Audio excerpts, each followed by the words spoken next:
तो हरियाणा में बीजेपी इतिहास रचते हुए लगातार तीसरी बार सरकार बनाते हुए हैट्रिक, आज तक ऐसा नहीं हुआ। 1 नवंबर 1966 को हरियाणा अस्तित्व में आया था, कोई पार्टी ये नहीं कर पाई। और यहाँ पर अभी आपने सुना अनिल विज बीजेपी के वरिष्ठ नेता हैं, अंबाला कैंट से जीत भी गए हैं, वो गाना गा रहे थे, मैं जिंदगी का साथ निभाता चला गया।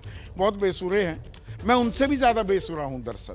पर एक और गाना मेरे भी दिमाग में आ रहा है, नायब नहीं नायक हूं मैं, नायब नहीं नायक हूं मैं। नायब सिंह सैनी वो हीरो बन गए हैं क्या इस जीत के बदले गए 9 साल 118 दिन रविंद्र सिंह चौहान हमारे साथ जुड़ गए हैं।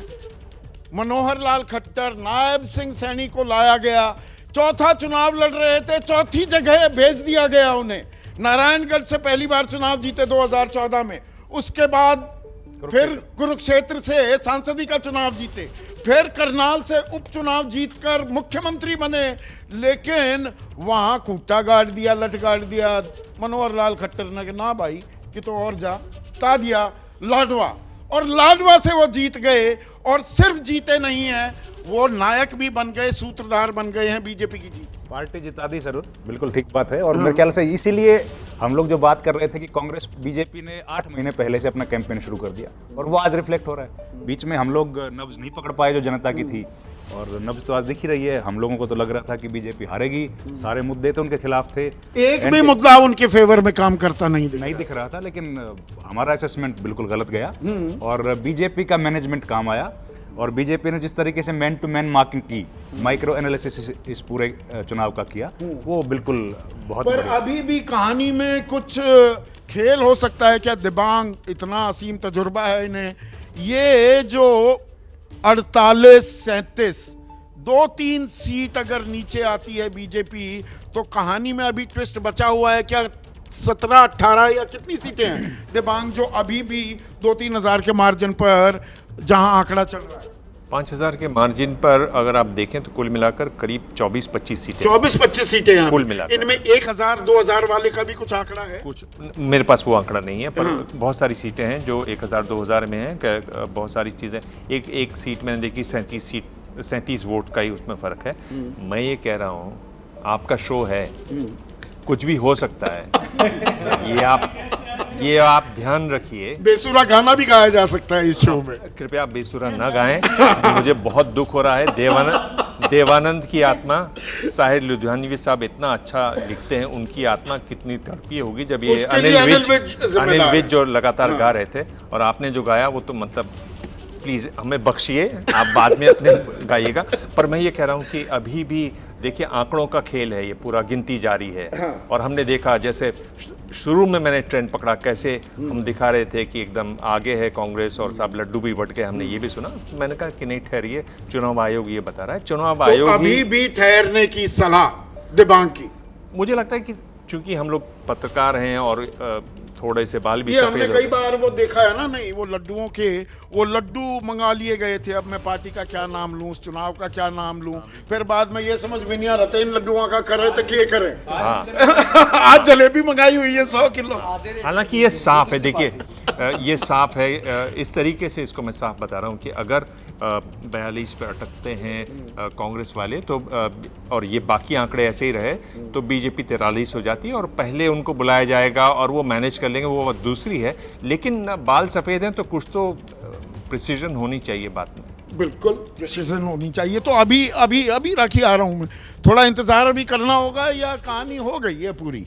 रविंद्र, दिबांग कह रहे हैं अभी रुकिए। दिबांग की बात से मैं सहमत हूँ, हमको रुकना तो चाहिए, क्योंकि सवेरे हमने जो हड़बड़ी दिखाई थी, उसके बाद आंकड़ों ने हमको हड़बड़ी में गड़बड़ी होती है, गड़बड़ी हो गई। तो इसलिए दिबांग की बात में सहमत हूँ। और लेकिन ये देखिए क्या है सर, अगर 3-4 सीटें बीजेपी की घट जाएंगी और कांग्रेस की अगर बढ़ गई, तो भी जो निर्दलीय हैं और INLD वो बीजेपी के साथ हैं।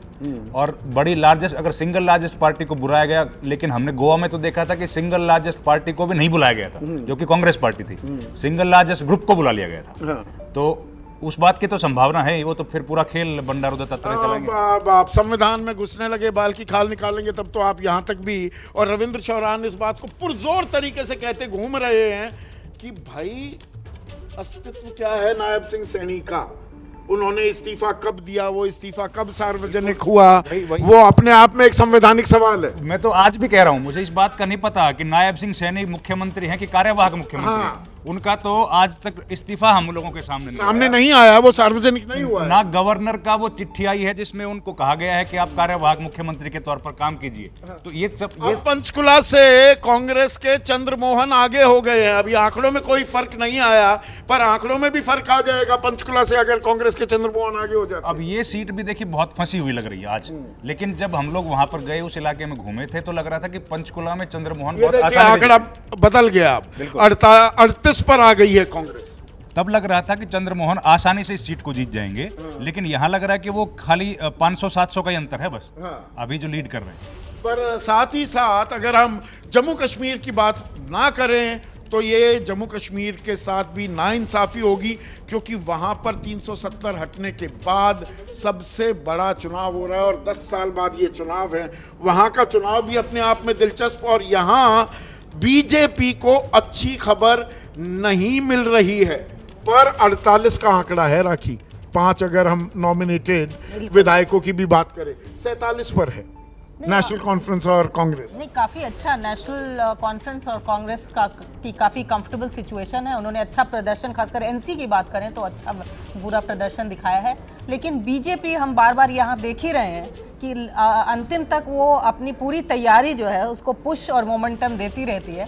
तो फिलहाल वो भी हमें देखना होगा। जम्मू से कुछ और, पर महबूबा की बेटी पीछे और उमर अब्दुल्ला दोनों ही सीटों पर आगे। उमर अब्दुल्ला के लिए मैं कहूंगी कि वो पहले लग रहा था कि पता नहीं 2 सीट पर जीत रहे हैं तो क्या होगा, तो अच्छी खबर आ रही है कि चलिए वो जीते हैं। अभी हमें लेकिन कहानी में और अभी बहुत कुछ देखना होगा। कहानी में और अभी बहुत कुछ देखना होगा। मेरे साथ बीजेपी के राष्ट्रीय प्रवक्ता प्रदीप भंडारी और पत्रकार भी रह चुके हैं, खुद सफोलॉजिस्ट भी हैं, अच्छी खासी सफोलॉजी करते हैं, वो जुड़ गए हैं। प्रदीप, हैट्रिक बनाई, सरकार बनाते दिख रहे हैं आप हरियाणा में, ये उम्मीद के मुताबिक हो रहा है या दरअसल आपके लिए भी अप्रत्याशित हैं ये नतीजे? संदीप जी, आप हरियाणा की राजनीति को बहुत क्लोजली फॉलो करते हैं और आप एक चीज़ को मानेंगे कि एक ऐसे स्टेट में जहाँ पे सरकार रिपीट करना एक चैलेंज हुआ करता था, ये जो ट्रेंड दर्शा रहे हैं, तीसरी बार अगर हमने सरकार बनाई है, ये कोई सिर्फ इंडिपेंडेंस कहीं किसी ने फील्ड कर दिए जैसे कुछ एनालिस्ट कह रहे हैं, कोई अरिथमेटिक हो गया, उसके कारण ये पॉसिबल नहीं हो सकता है। ये हमारा प्रो डेवलपमेंट वोट है और जितने भी आप देखेंगे, अगर आप इसको डेमोग्राफी वाइज एनालाइज करेंगे, जितना गरीब तबके का सबसे ज़्यादा वोट हमको अक्रॉस कास्ट लाइन्स मिला है। पहले ये कहा जाता था कि जाट वोट कंप्लीटली कांग्रेस के साथ कंसोलिडेट कर रहा है, जितने भी प्री पोल एनालिसिस में अगर आप जाट पॉकेट्स में भी देखेंगे तो जाट पॉकेट्स में भी हमें वोट मिला है। जितना दलित वोट हमको 2024 के चुनाव में मिला था, उससे ज्यादा दलित वोट मिला है। अगर 2024 की बात करूं मैं संदीप जी, तो अगर उसी को अगर ट्रांसलेट करेंगे तो हमारे 45-46 की सीट्स के अराउंड आता था। तो हमने पहले से बेहतर किया है। इससे ये स्पष्ट हो चुका है कि जो हमको वोट मिला है ये pro development vote prime minister Narendra Modi का मिला है। और कांग्रेस पार्टी अब वो थोड़ी देर के लिए नेता नहीं, एक सफोलॉजिस्ट का हैट पहनिए जो आप खुद हैं भी, तो दरअसल डबल एंटी इनकम्बेंसी 10 साल, और वो आप भी जानते हैं हरियाणा में तो इतिहास क्या कहता है। बंसीलाल तीसरी बार लगातार चुनाव में गए, 3 सीटों पर सिमट गए। ओम प्रकाश चौटाला 2 बार लगातार सरकार बनाने के बाद तीसरी बार गए, 9 सीटों पर सिमट गए। भूपेंद्र सिंह हुड्डा तीसरी बार चुनावी मैदान में गए तो 15 सीटों पर सिमट गए। आपने ये ट्रेंड को बक कैसे किया तब, जबकि सारे मुद्दे ऐसा लग रहा था, कांग्रेस का नैरेटिव देखे भाई, किसान परेशान, जवान परेशान, महिलाओं के यौन शोषण की भी एक दिक्कत, बेरोजगारी बड़ी समस्या, इन सब को दरकिनार कैसे किया? देखिए संदीप जी, जितने भी हमारी टीम्स ग्राउंड पे गई थी और जो भी लोग इलेक्शन कैंपेन में इन्वॉल्व करते, वो एक बात कह रहे थे कि कांग्रेस पार्टी को हरियाणा में क्रेडिबल ओपोनेंट के रूप में कोई नहीं देख रहा था।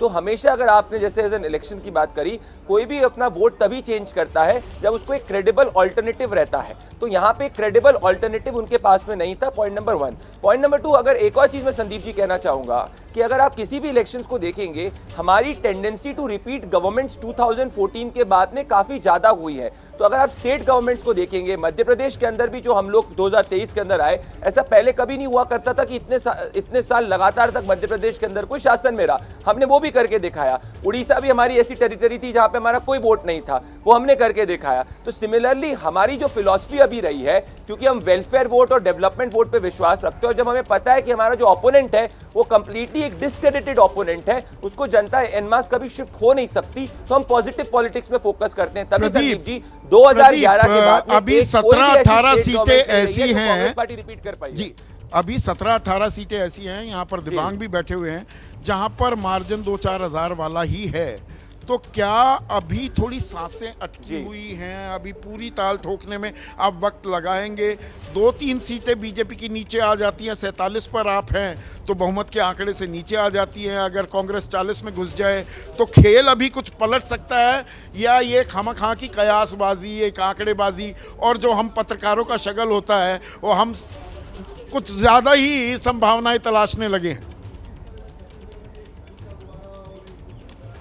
संदीप जी, अगर वो उन सीट्स को भी हम डिटेल में एनालाइज करेंगे तो उसमें ऐसा नहीं है कि सब सीट्स पे या तो बीजेपी लीड कर रही है या सब सीट्स पे कांग्रेस लीड कर रही है। वो इवनली पॉइज्ड है 55-45 के रेशो में, कुछ कभी कांग्रेस की तरफ, कुछ हमारे तरफ। तो मुझे नहीं लगता एक ट्रेंड शिफ्ट होगा। अगर आप इंडिपेंडेंट्स को भी अगर देखेंगे तो जैसे कि इंडिपेंडेंट्स के अंदर सावित्री जिंदल जी आगे हैं, ऐसी करके दूसरे अलग इंडिपेंडेंट्स है। तो कोई हर इंडिपेंडेंट भी जो है वो कांग्रेस समर्थित इंडिपेंडेंट तो मतलब ऐसी कोई गुंजाइश नहीं है, आपकी नैया बहुत ही स्टेबल, बहुत ही स्थिर दिखाई दे रही है, हैट्रिक लगाती दिख रही है बीजेपी। लेकिन कांग्रेस की अगर हम बात करें, सलमान सोज उनके युवा चेहरा है, राष्ट्रीय प्रवक्ता हैं। सलमान, पहले हरियाणा नहीं, मैं जम्मू कश्मीर की बात करना चाहूँगा। जम्मू में 47 सीटों के साथ आपका और एनसी का गठबंधन अभी दिखाई दे रहा है, लेकिन यहाँ पर 5 नॉमिनेटेड विधायक भी हैं, तो दरअसल आंकड़ा बहुमत का 48 हो जाता है। क्या आप ताल ठोक सकते हैं सरकार आप ही की बनेगी 47 सीटों के साथ भी? मुझे तो लगता है कि सरकार तो हमारी बनेगी, और 47 नहीं, मुझे लगता है 50 क्रॉस करेंगे। इनफैक्ट मैं तो मुझे उम्मीद थी कि 50 से कुछ ज्यादा ही आगे निकल जाएंगे, लेकिन अभी कुछ पता नहीं, अभी पूरी काउंटिंग नहीं हुई है। तो हुकूमत हमारी बनेगी। लेकिन आप एक बात संदीप जी, आप सोच लीजिए कि आप जो सवाल आपने किया वो क्या सवाल था। सवाल उसमें ये था कि भाई लेफ्टिनेंट गवर्नर के पास 5 सीटें हैं नॉमिनेट करने की। कल एक वीडियो वायरल हुआ जिसमें बीजेपी के एक लीडर कह रहे थे कि भाई वो 5 की 5 सीटें जो हैं, वो 5 लोग जो नॉमिनेट किए जाएंगे वो बीजेपी के ही बीजेपी के लीडर होंगे।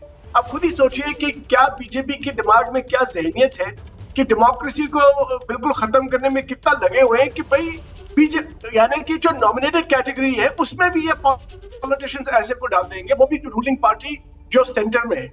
बहुत शर्म की बात है कि बीजेपी ऐसी चीजें करती है। लेकिन शुक्र ये है कि जम्मू कश्मीर में इंडिया अलायंस नेशनल कॉन्फ्रेंस, खास तौर से नेशनल कॉन्फ्रेंस ने जिस तरह से बहुत कमाल का उनका इस वक्त, और इसीलिए सरकार आपकी बनी तो उमर अब्दुल्ला जम्मू कश्मीर के मुख्यमंत्री होंगे, और ये खबर भी फ्लैश कर रहे हैं। सलमान, देखिए, पहली बात तो ये है कि ऑब्वियसली जो नेशनल कॉन्फ्रेंस, कांग्रेस और कम्युनिस्ट पार्टी की जो इस वक्त इंडिया अलायंस है, उसमें सबसे ज्यादा बड़ी पार्टी तो एनसी उभर के आ रही है, और उन्हीं का हक बनता है कि वो किसको चूज करें। वो किसको चूज करेंगे वो मैं अभी आपको नहीं बता सकता।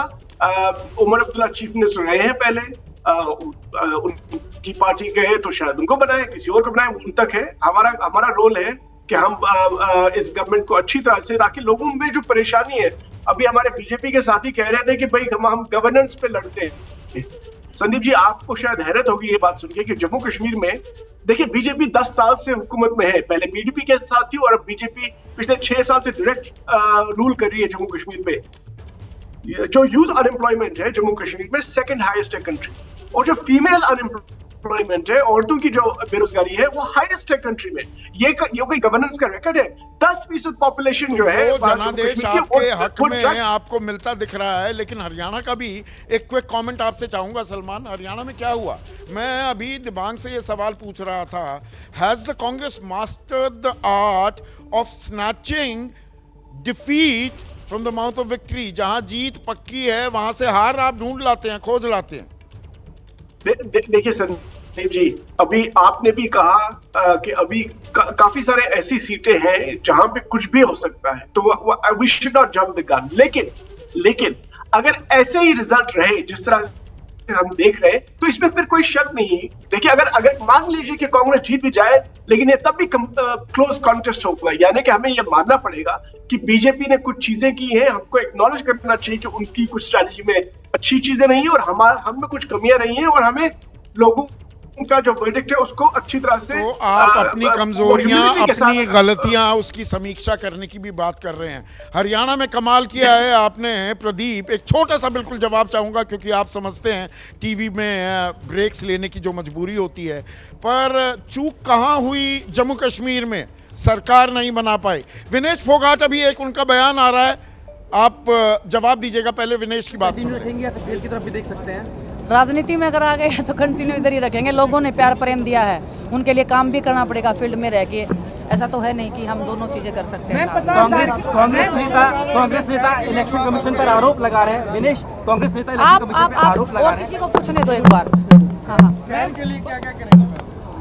शहर के अकेले की बात नहीं है, पूरे जुलाना विधानसभा के लोगों ने जो मेरे को प्यार प्रेम दिया है, जितनी उम्मीद से मुझे वोट किया, हर एक वोट को मैं चाहती हूँ कि हर एक वो वोटर खुश होना चाहिए जिन्होंने मेरे पे उम्मीद जताई है। तो वो कोशिश रहेगी हमारी। हाँ जी, स्पोर्ट्स के लिए क्या एक्सपेक्ट कर सकते हैं आप? देखिए, मैं स्पोर्ट्स पर्सन हूँ, जितना हो सकता है मैं स्पोर्ट्स के लिए करूँगी, और मैं एक फील्ड में सीमित नहीं रहना चाहती। हर फील्ड के लोगों ने, हर किसान का मेरे हैं, चाहे नौजवान हैं, सभी ने मेरे को वोट दिया है। तो सभी की जो जिम्मेदारियाँ हैं वो मैं बखूबी निभाने की कोशिश करूँगी। खेल के लिए सर क्या प्रार्थना करेंगे, आप क्या चाहेंगे? सर वो आगे का सवाल है। तो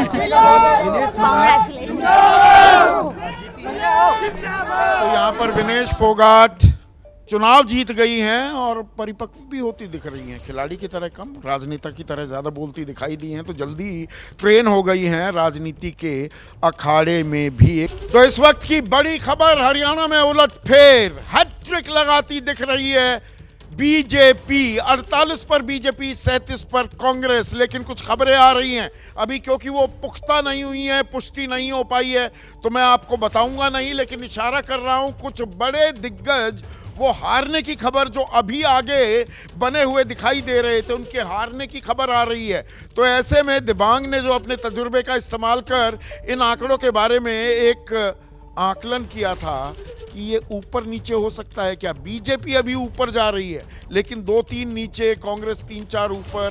क्या अभी उसके लिए इंतजार भी करना होगा? रोमांचक भी हो सकता है क्या? आधे पौने घंटे में खेल, इसका इंतजार करेंगे। लेकिन गिरिराज सिंह केंद्रीय मंत्री हैं, गदगद हैं बीजेपी के प्रदर्शन पर। देखिए, कहा जा रहा था 60 पार 70 पार, लेकिन नतीजे फिलहाल वैसे नहीं दिख रहे हैं। हरियाणा की जनता ने जुमलेबाजों को, राहुल गांधी जैसे धोखेबाजों को, राहुल गांधी जैसे जुमलेबाजों को कांग्रेस को सबक सिखा दी। ऐसी सबक सिखाई है उन्हें होश नहीं आएगा अभी कई दिनों तक। लेकिन जो चुनाव प्रचार था कांग्रेस का, किसान, जवान और पहलवान, ये 3 मुद्दों को लेकर के जनता के बीच गए थे और साफ तौर पर कह रहे थे कि जनता कांग्रेस के साथ में बीजेपी को नकार चुकी है। देखिए, जुमला से कोई जीतता नहीं, ये जुमला था और वही जनता ने इन्हें पटकनियां दे दी। तो अभी रुझान लगातार आ रहे हैं, अंतिम नतीजे नहीं आए हैं, लेकिन हरियाणा में बीजेपी की सरकार और जम्मू कश्मीर में कांग्रेस नेशनल कॉन्फ्रेंस की सरकार बनती दिख रही है। और आइए आपको सीधे इस वक्त सुनवाते हैं भूपेंद्र हुड्डा इस वक्त क्या कह रहे हैं। नहीं हो रहा है बेटा इलेक्शन कमीशन में, और कई जगह काउंटिंग की गई है। तो मेरा एक तो सभी जो काउंटिंग एजेंट हमसे साथियों से निवेदन है कि आप डटे रहो, मेजोरिटी आ रही है। सर आप इतने भाई शांत रहो। सर आप इतने सीनियर लीडर हैं, मुख्यमंत्री रह चुके हैं 10 साल तक। आज 2:30 बजे जब काउंटिंग हो रही है, क्या आप पूरी जिम्मेवारी से ये बात अपने जो कार्यकर्ता है उसको बता रहे हैं? हाँ, मेरे पास खबर है, कई जगह काउंटिंग रुकी हुई है, जैसे रोहतक शहर की रुकी हुई है। और कई जगह है जो कंफ्यूजन क्रिएट किया, डाटा अपडेट नहीं किया। मान लो जहाँ कहीं 10 राउंड की हो गई है, 11 राउंड तक, 12 राउंड तक हो गई है, 7 राउंड तक का डाटा किया है। कई जगह जो जैसे थानेसर है वहाँ हमारा कैंडिडेट जीत भी गया है, सर्टिफिकेट भी ले आया, वो भी अभी उसमें नहीं डाल रहे हैं। इस प्रकार से कन्फ्यूजन है, कन्फ्यूजन क्रिएट हो रहा है। डाटा अपडेट करा तो इलेक्शन कमीशन होगा तो डाटा अपडेट करें। और जैसे मैंने कहा ये खेल है, बॉल कभी इधर कभी उधर, लेकिन गोल हम मारेंगे। सर इलेक्शन कमीशन भी कह रहे हैं कि बीजेपी के इलेक्शन कमीशन से मेरी रिक्वेस्ट है कि अपना निगरानी रखें और कोई ऐसी बात ना होने दें। तो अभी भी आप होपफुल है सर, सरकार आ रही है आपको? आपने मैंने क्या सुना आपने सुना नहीं है आपको मैंने क्या कहा है, क्या चला ना। Thank you. Sir election commission ने बता रहे हैं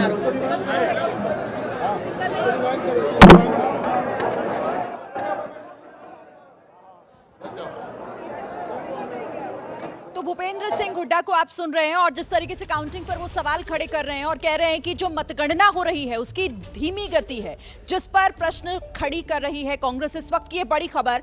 और साथ ही भूपेंद्र हुड्डा ने यह भी कहा कि हम ही बाजी मारेंगे। कार्यकर्ताओं को शांत रहने की अपील करते हुए उन्होंने कहा कि इंतजार कीजिए, नतीजे अलग होंगे। तो जिस तरीके से रुझानों में बीजेपी की सरकार बनती हुई दिखाई दे रही है, बीजेपी हैट्रिक लगाती हुई दिखाई दे रही है, उस पर भूपेंद्र हुड्डा को आपने सुना।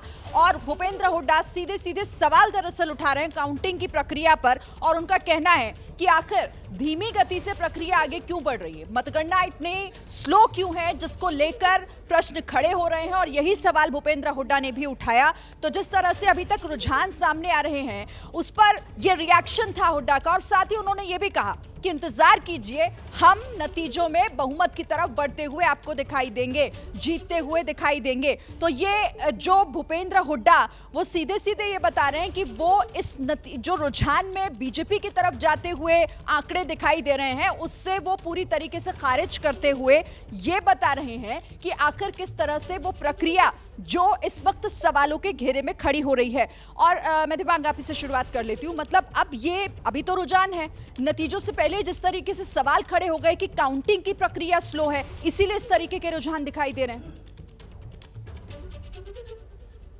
दिव्यांग आपसे सवाल जी। क्योंकि ये जो अगर इस तरह के सवाल उठा रहे हैं तो ज़रूर हैं, क्योंकि उनको लग रहा है कि वो पीछे चल रहे हैं तो शायद उसमें इस तरह के सवाल उठाने की गुंजाइश वहाँ बन जाती है। लेकिन अगर आप देखें जिस तरह से चुनाव आयोग की गिनती होती है वो हमेशा स्लो ही चलती है और कम से कम जो अपडेट होती है वो स्लो होती है। अब इसमें कई बार क्या होता है कि बहुत सारे काउंटिंग पूरी हो जाती है, रिजल्ट नहीं डिक्लेयर होता तो वहाँ पर खींचतान मचती है। वो हमने अक्सर देखा है कि वहाँ जो भी पहुँच वाले नेता होते हैं वो अपना पहुँचते हैं और वहाँ पर दबाव वाली बात होती है। ये देखा गया है। क्या ये वहाँ पर हो रहा है नहीं हो रहा है ये कहना मुश्किल है। लेकिन अगर आप देखें तो कुल मिला के जहाँ तक सीटें हैं, करीब 15 सीटें हैं जहाँ अभी भी जो मार्जिन है वो 5000 के आसपास है। तो वो अगर थोड़ा भी इधर उधर खिसकता है तो क्लोज मामला आ सकता है। और हम देख रहे हैं लगातार, हमने सुबह देखा किस तरह से उछाल दिखाई दिया जा रहा था, लेकिन चुनाव आयोग का जो आंकड़ा है वही बता रहा था कि नहीं ऐसा नहीं है, बीजेपी आगे बढ़ रही है और बीजेपी बाद में अब आगे बढ़ी। अभी मैं ये कह रहा हूँ कि कुछ ऐसे सीटें हैं जहाँ अभी भी मामला क्लोज हो सकता है। अमित नहरा जी आपसे मेरा सवाल कि ये क्या वाकई ऐसा लग रहा है या फिर अब ये इसको एक बहाना बनाने की कोशिश की जा रही है कांग्रेस की तरफ से, क्योंकि रुझान जो अब जिस तरीके से बढ़ रहे हैं, देखिए 2:30 बजे से ज्यादा का वक्त हो चुका है, फेरबदल के आसार अब हैं क्या? देखो ऐसे में ज़्यादा फिरबदल होती नहीं, क्योंकि चीज़ें ना स्टेबल हो चुकी होती हैं। लेकिन फिर भी जैसे दिव्यांग जी ने बताया कि मार्जिन का जो मार्जिन है वो बहुत कम है, 5000 से नीचे है। तो हो भी सकता है कई बार फेवर में आ जाएं बूथ जहाँ पे वोट ज़्यादा हों, लेकिन मुझे लगता है कि बहुत ज़्यादा गुंजाइश बची नहीं है। मतलब वो कह रहे हैं कि अभी अपडेट नहीं हो रही हैं सीटें। उनका सवाल दरअसल उस प्रक्रिया को लेकर है जो कह रहे हैं कि बहुत धीमी गति से चल रही है। नहीं, उसमें क्या होता है कि बहुत सारी चीज़ें होती हैं, जो एजेंट होते हैं वोटिंग पे उनके साइन होते हैं, फिर आरओ के साइन होते हैं, फिर वो आगे अपलोड होती है, तो उसमें टाइम लग ही जाता है। ये नहीं है कि सर्वर से कनेक्ट हो डायरेक्ट कि जैसे ही गिनती हो और रिफ्लेक्ट कर जाए, तो ये प्रक्रियागत समय है वो लगता ही है। सर सर आपसे मेरा सवाल क्या लग रहा है कि मतलब ये निराशा बोल रही है यहाँ पर हुड्डा की, या फिर वाकई इस तरह की चीज़ें भी देखी हैं पहले, कभी होता है इस तरह से भी? नहीं, मुझे लगता है हुड्डा साहब को दिख रहा है कि आप हार की कगार पे हो। हाँ। क्योंकि सुबह तक ये लग रहा था कि अच्छी मेजॉरिटी की तरफ कांग्रेस बढ़ रही है, और जो समय गुजर रहा है सीटें घटती जा रही हैं। अब 36 में लगभग स्टेबल हो गए। जैसे दिवांग जी बता रहे थे कि 5000 से कम की 15 की सीटें हैं, लेकिन ये कन्वर्ट होंगी इसमें शक है। मुझे लगता है कि कांग्रेस तब बाहर हो चुके हैं रेस से, और सरकार बीजेपी की आएगी। तो जिनको लग रहा था कि हम 60 से प्लस जीतने वाले हैं, थम्पिंग मेजॉरिटी से जीतेंगे, और वो अगर साधारण बहुमत से भी काफ़ी नीचे हैं, तो निराशा होना स्वाभाविक है। ये निराशा या फिर अभी उम्मीद जिस तरह से कांग्रेस जता रही है उसमें कुछ दिखाई दे रहा है? स्वराज नहीं, बिल्कुल ठीक बात है। सवेरे भी हम लोगों को इस तरह लगा था कि एक बार 70-72 सीट पे कांग्रेस पार्टी आगे लीड करती हुई दिख रही थी, और उसके बाद आंकड़े बदले जी। तो क्योंकि जो गैप है कई सीट्स पे तो 100 से भी कम है। कुछ ऐसी सीट्स भी हैं जहां 100-150 का गैप है, तो जाहिर है वहाँ बदलाव होने की संभावना है, क्योंकि आखिरी राउंड कोई भी राउंड होता है उसमें 5-6 हज़ार वोट्स की काउंटिंग तो होती है, और उसमें 1-2 हज़ार वोट ऊपर नीचे हो तो कोई बड़ी बात है नहीं। तो इसलिए अभी कुछ भी कहना संभव नहीं है, लेकिन एक बात क्लियर है कि बीजेपी ने इतिहास बना दिया। अगर बीजेपी जीते या हारे, लेकिन बीजेपी ने कमाल का काम किया इस इलेक्शन में।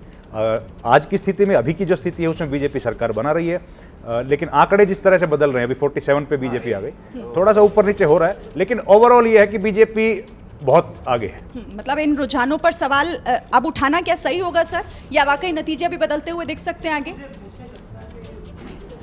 डाई हैज बीन कास्ट, एक सांचा ढल गया है। इस ट्रेंड को बक करना अब मुश्किल लग रहा है बहुत, क्योंकि बहुत देर से ये स्टैंड स्टिल चल रहा है। अगर मार्जिनल सीटों में भी कुछ बदलाव होना होता तो अभी तक दिखता, या तो हमें नहीं दिख रहा है या इलेक्शन कमीशन की साइड पे नहीं आ रहा है। तो लेकिन अगर होता तो कहीं ना कहीं इतने रिपोर्टर्स फील्ड में हैं, कहीं ना कहीं अगर ट्रेंड चेंज हो रहा होता तो कहीं रिफ्लेक्शन होता। कोई रिफ्लेक्शन दिख नहीं रहा है उसका।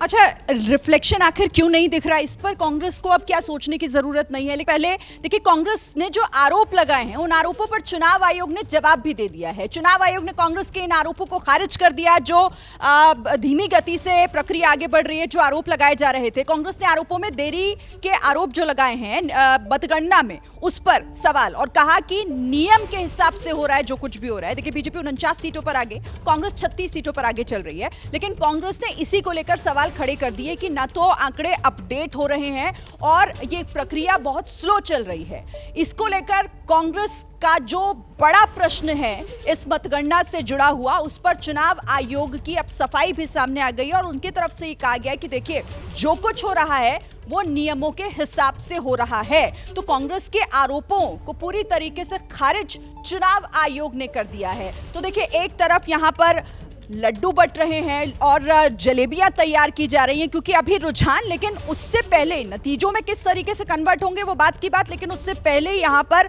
देखने को मिल रहा है कि तैयारियां शुरू हो गई है, जश्न की बात हो रही है। कांग्रेस के आरोपों में दम दिख रहा है, या फिर ये वो वाली बात नहीं हो जाएगी कि जब हारे तो ईवीएम पर ठीकरा फोड़ दिया, जीते तो जनता का आशीर्वाद मिल गया, और अब कह रहे हैं कि प्रक्रिया बहुत स्लो है? नहीं, देखिए, कुछ ना कुछ तो कहेंगे ना। राजनीति में कहा जाता है कि आखिरी दम तक हार स्वीकार नहीं की जाती, तो जब तक उम्मीद है। अब कई सीटों पर 2000 के आसपास का जो मार्जिन है, तो कांग्रेस को उम्मीद है कि आंकड़ा अगर 40 तक पहुंच जाए बीजेपी का, तो हो सकता है कि निर्दलियों के साथ सरकार बन जाए। अगर बीजेपी 2-4 सीट घटती भी है, तो मुझे लगता है कि शुरुआत में कांग्रेस वालों ने जलेबी का ऑर्डर दिया, उसके बाद बीजेपी वालों ने दे दिया। हो सकता है अब निर्दलियों की बारी आ जाए जलेबी का ऑर्डर देने की, उनके भरोसे सरकार बनेगी। और हरियाणा में ट्रेंड भी रहा है, मतलब पिछली 2 सरकारें निर्दलियों के भरोसे चली हैं, तो हो सकता है कि हैट्रिक बन जाए इस बात की, चलिए, अगर 2 सीटें कम होती हैं। तो ठीक है, मैं इस पर भी सर आपसे भी बात करूंगी, लेकिन इस वक्त हमारे संवाददाता अंकित गुप्ता हमारे साथ जुड़ गए हैं। अंकित, कांग्रेस तो अब ये कह रही है कि देखिए, ये जो आंकड़े हैं ये अभी बदलेंगे, और यहां तक हुड्डा ने कह दिया कि अभी आप इंतजार कीजिए, बहुमत से कांग्रेस सरकार बनाने जा रही है। लेकिन चुनाव आयोग ने भी सफाई देने में और जवाब देने में देरी नहीं की, कहा सब कुछ नियमों के हिसाब से हो रहा है। जी बिल्कुल, देखिए कांग्रेस की तरफ से लगातार ये सवाल उठाए जा रहे थे कि आखिर ये आंकड़े देने में देरी क्यों की जा रही है, तो उस पर केंद्रीय चुनाव आयोग की तरफ से सफाई भी दे दी गई है और एक तरीके से आरोपों को पूरी तरीके से नकार दिया गया है, निराधार करार दिया गया है। और चुनाव आयोग यही नहीं, चुनाव आयोग ने बाकायदा 12 बजे से लेकर के दोपहर में 1:35 पर किस राउंड में कितने मत किसको मिले हैं हरियाणा में और जम्मू कश्मीर में, उसकी भी जानकारी दी है कि किस राउंड में कितने वोट पड़े थे, कैसे काउंटिंग हुई है, तो सिलसिलेवार तौर पर जानकारी दी है। इतना ही नहीं, केंद्रीय चुनाव आयोग की तरफ से एक बात और महत्वपूर्ण कही गई है कि 4 जून 2024 को जब लोकसभा चुनावों के लिए मतगणना हो रही थी, तब भी कांग्रेस की तरफ से इस तरीके के आरोप लगाए गए थे, सवाल उठाए गए थे, लेकिन उस दौरान भी वो निराधार पाए गए थे और सिरे से खारिज किया गया था उस दौरान भी। और आज भी कांग्रेस के आरोपों को सिरे से खारिज कर रहा है केंद्रीय चुनाव आयोग आंकड़ों के आधार पर। जी बिल्कुल। अच्छा, मैं उत्पल जी आपसे इस पर जवाब लेना चाहूंगी कि मतलब कांग्रेस बहुत जल्दबाजी नहीं कर रही इस तरीके के आरोप लगाने में, बजाय इसके कि अभी थोड़ा इंतजार करे, या फिर आखिर क्यों हुआ ऐसा? कांग्रेस को भी शॉक लग गया शायद हरियाणा। कांग्रेस हेडक्वार्टर में सुबह सुबह भांगड़ा भी हो रहा है, डोल भी बज रहे थे और लड्डू आ गए थे और उसके बाद गरम गरम जलेबी भी वहाँ बंटनी शुरू हो गई थी, लेकिन उन्होंने जल्दी की और वो 69 तक उनका रुझान था। तब तो इलेक्शन कमीशन बिल्कुल बढ़िया था। हुड्डा साहब अपने घर से चले और अपने ऑफिस में प्रेस कॉन्फ्रेंस की, तब बिल्कुल अच्छा माहौल चल रहा था। लेकिन जब उन्होंने अब हार का वो तरीका ढूंढ रहे हैं, और मैं बता दूं आपको कि इलेक्शन कमीशन ऑफ इंडिया ये निष्पक्ष है और पूरे संसार में इसकी बहुत इज्जत है कि ये निष्पक्ष तरीके से चलता है। और मैं जम्मू कश्मीर की एक बात जो मैंने लेटेस्ट देखी है, महबूबा मुफ्ती की डॉटर इल्तिजा मुफ्ती हार गई है इलेक्शन। बिल्कुल, बड़ा दिलचस्प नतीजे आ रहे हैं। मुझे लगता है कि अगर किसी उम्मीदवार या एजेंट से शिकायत मिले तब इस तरह के आरोप लगाने चाहिए। वेबसाइट पर अपडेट देर हो से क्या फ़र्क पड़ता है बताइए? जब पार्टी का उम्मीदवार वहाँ पर मतगणना केंद्र पर होता है, उसके एजेंट होते हैं, तो अगर कहीं गलत नहीं हो रहा किसी जगह पर, तो वेबसाइट पर देर से हमेशा से अपडेट होते हैं, मतलब पुराने ज़माने से, तो इस बात का कोई तुक नहीं बनता है। वैसे दिमाग, ये क्या सही तरीका है कांग्रेस का, या वाकई कांग्रेस को अब समझ में नहीं आ रहा? क्योंकि वही वाली हाल हो गया ना यहाँ पर कांग्रेस का जो मध्य प्रदेश में हुआ था कि पहले से तैयारियां, लड्डू बंटने और मिठाइयां बननी, नतीजे पलट गए बिल्कुल। हाँ बिल्कुल, ये देखिए, ये जो लोग कह रहे हैं कि ये बीजेपी की जीत है, मुझे लगता है कि बीजेपी की जीत से ज़्यादा ये कांग्रेस की हार है। उनके पास एक बहुत अच्छा मौका था, मुद्दे थे, उनका जो अपोजिशन है बीजेपी, वो एक तरीके से पस था। बीजेपी में समझ में नहीं आ रहा था कि वो क्या करें। प्रधानमंत्री स्वयं उतनी बार नहीं गए जितना पिछली बार चुनाव प्रचार जिस तरह से सघन उन्होंने किया था। तो उस कन्फ्यूजन में भी, यानी जब दिख रहा था कि साफ उनकी जीत है, लेकिन कांग्रेस की खासियत है कि जहां ये साफ दिख रहा होता है कि जीतेंगे, वहां वो हार के चले आते हैं। इस बार भी लगता है वो यही करेंगे। जो आप बोल रहे थे कि बहुत क्लोज फाइट्स हैं, 3 सीटें हैं ऐसी जहां बहुत ज़्यादा क्लोज है मामला। उसमें फतेहाबाद में है जहां बीजेपी केवल 42 वोटों से आगे है और 16 राउंड की काउंटिंग हो चुकी है। 18 राउंड की कुल काउंटिंग होनी है, 2 राउंड और बचे हैं।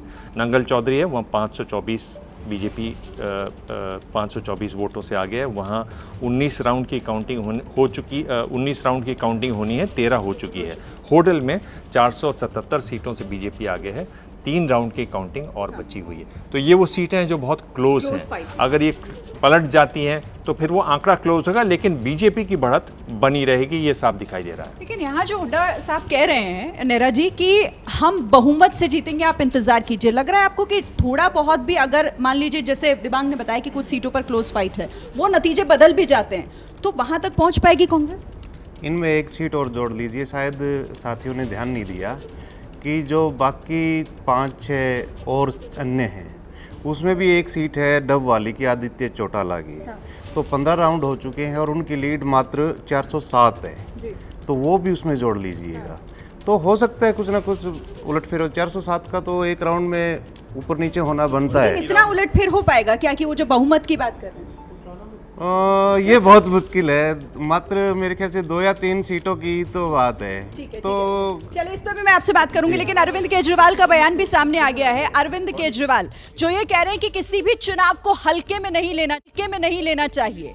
हरियाणा के नतीजों पर अरविंद केजरीवाल का ये बड़ा बयान, जिसमें उन्होंने ये कहा है कि किसी भी चुनाव को हल्के में नहीं लेना चाहिए। सुनिए क्या कुछ कहा है उन्होंने। किसी भी चुनाव को हल्के में नहीं लेना चाहिए।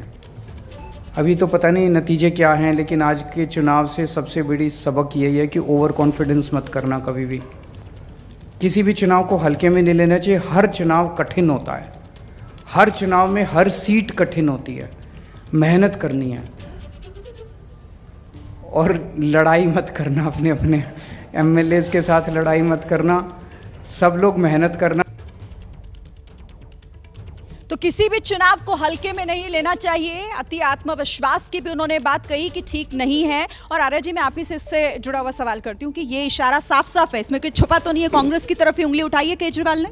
देखिए, केजरीवाल जी को उम्मीद थी कि हमारा गठबंधन हो जाएगा, गठबंधन हुआ नहीं, उसी की टीस निकल रही है, उसकी टीस निकल रही है। अगर गठबंधन होता तो मुझे लगता है दोनों को फायदा होता, जगाधरी सीट ये जीत जाता है आराम से, और वहाँ भाजपा को, कांग्रेस को भी फायदा होता। तो वही टीस है, वही बात कह रहे हैं कि जो कांग्रेस ने नहीं किया गठबंधन, क्योंकि हुड्डा अति आत्मविश्वास में थे कि हम जीत रहे हैं।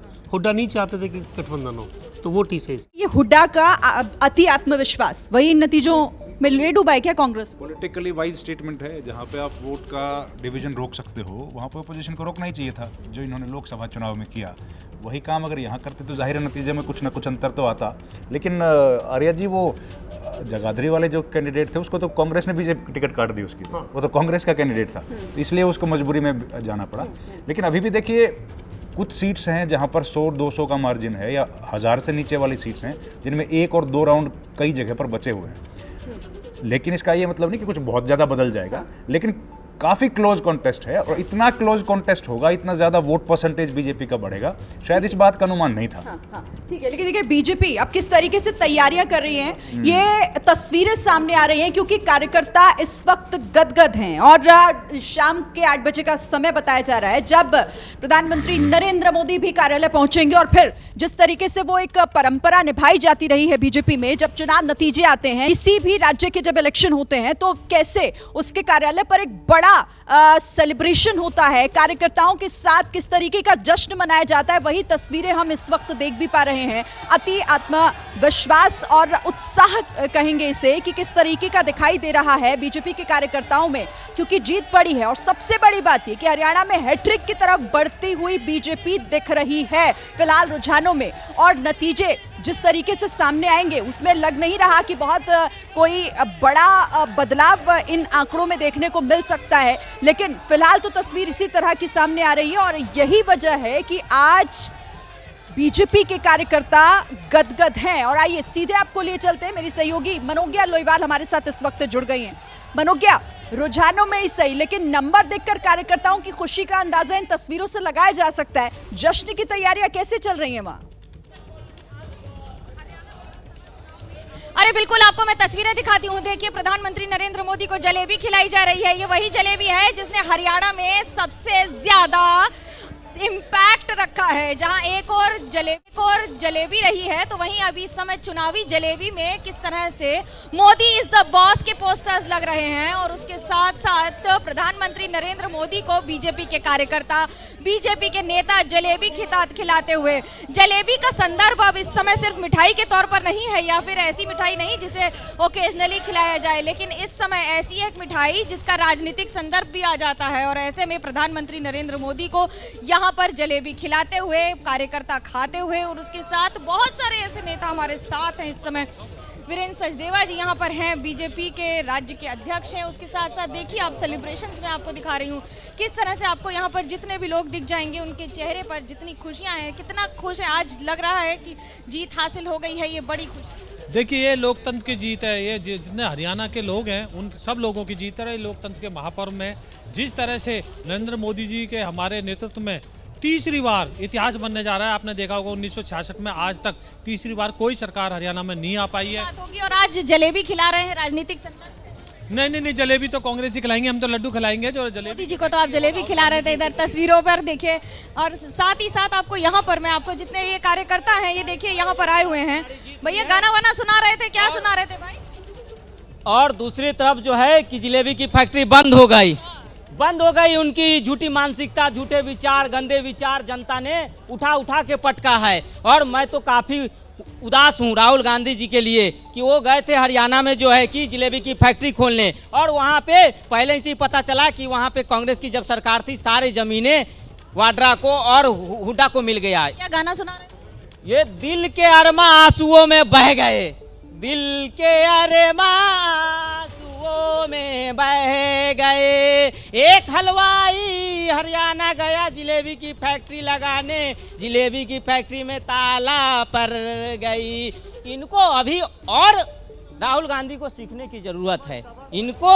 इनको तो जलेबी की दुकान इटली में खोलना चाहिए अपने नानी के घर, क्योंकि देश की जनता जाग चुकी है। कभी ये हिंदू को हिंसक कहते हैं और हरियाणा में गए, हरियाणा की देश की जनता जो है राष्ट्र के लिए समर्पित करती है। वहाँ की जवान, किसान, नेता, महिलाएं, तमाम लोगों ने ऐसा पटका है राहुल गांधी। लोगों को विश्वास था कि बीजेपी इस बार जीत हासिल कर सके। कार्यकर्ता क्या सोच रहे? बिल्कुल, जिसके नेता नरेंद्र मोदी हो उसको विश्वास नहीं हो सकता। हम लोग के पास कॉन्फिडेंस इतना है क्योंकि हमारे मार्गदर्शन हमारे मोदी जी है, हमारे नेता जो 24x राष्ट्र के लिए समर्पित रहते हैं, और हम जैसे कार्यकर्ता उनके मार्गदर्शन पे चल के ऐसे झूठे विपक्ष को जो है हमेशा से भारत से गायब कर देंगे इनको। क्या नाम है आपका और साइकिल से पूरा देश भी घूमे? रतन रंजन। आने वाले समय में दिल्ली में भी चुनाव है और अन्य राज्य में, वहाँ पे भी इनकी झूठी मानसिकता खत्म होगी और इनकी गंदी विचारधारा को हम लोग उजड़ से उखाड़ फेंकेंगे। तो लड्डू है, बिल्कुल लड्डू तैयार हो गए और जलेबी इस वक्त काफी चर्चा में बनी हुई है। लेकिन देखिए, जलेबी जिसमें मिठास ढूंढ रही थी कांग्रेस, फिलहाल तो कड़वी होती दिखाई दे रही है।